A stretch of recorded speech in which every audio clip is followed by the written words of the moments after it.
তাজমহল ভারতের উত্তরপ্রদেশের আগ্রায় অবস্থিত একটি রাজকীয় সমাধি। ১৬৩১ খ্রিস্টাব্দে মুঘল আমলের মুসলিম শাসক সম্রাট শাহজাহান তার দ্বিতীয় স্ত্রী মমতাজ মহলের মৃত্যুতে প্রচুর শোকাহত হয়ে পড়েন।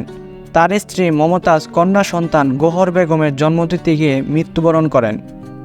শাহজাহান তার স্ত্রী মমতাজের ভালোবাসার সাক্ষ্য হিসেবে তার কবরের ওপর গড়ে তোলেন অনিন্দ্য সুন্দর এই রাজকীয় সমাধি তাজমহল।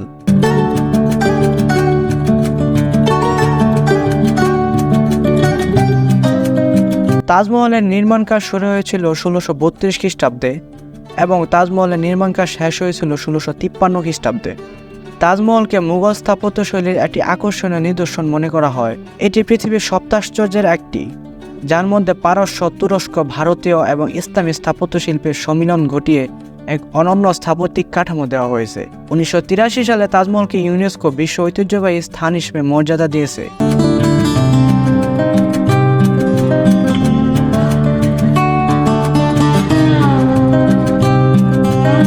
তাজমহলের প্রধান স্থাপত্য হল সাদা মার্বেল পাথরের সমাধি, যাকে কেন্দ্র করে এই সৌধটি গড়ে উঠেছিল। তাজমহলের কেন্দ্রে এই সমাধিগুলো অবস্থিত, যেখানে মমতাজ এবং সম্রাট শাহজাহানের দুটি সমাধি রয়েছে।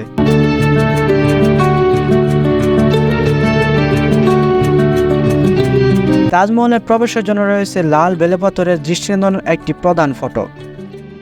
এছাড়া তাজমহলের পূর্ব দিকে রয়েছে তাজমহল মসজিদ, যা বেলেপাথরের সুন্দর এক চমৎকার গম্বুজ বিশিষ্ট মসজিদ।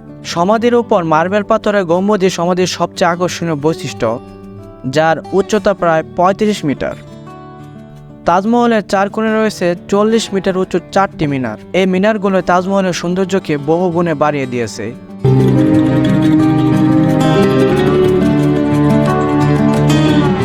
তাজমহলের দেয়ালগুলো সাদা মার্বেল পাথরের। এর অলঙ্করণের মধ্যে চমৎকার সব কারুকাজগুলো দেখা যায়। তাজমহলের অভ্যন্তরে কোনো কোনো স্থানে ইসলামিক ক্যালিগ্রাফিগুলো ইসলামী সংস্কৃতিকে তুলে ধরেছে।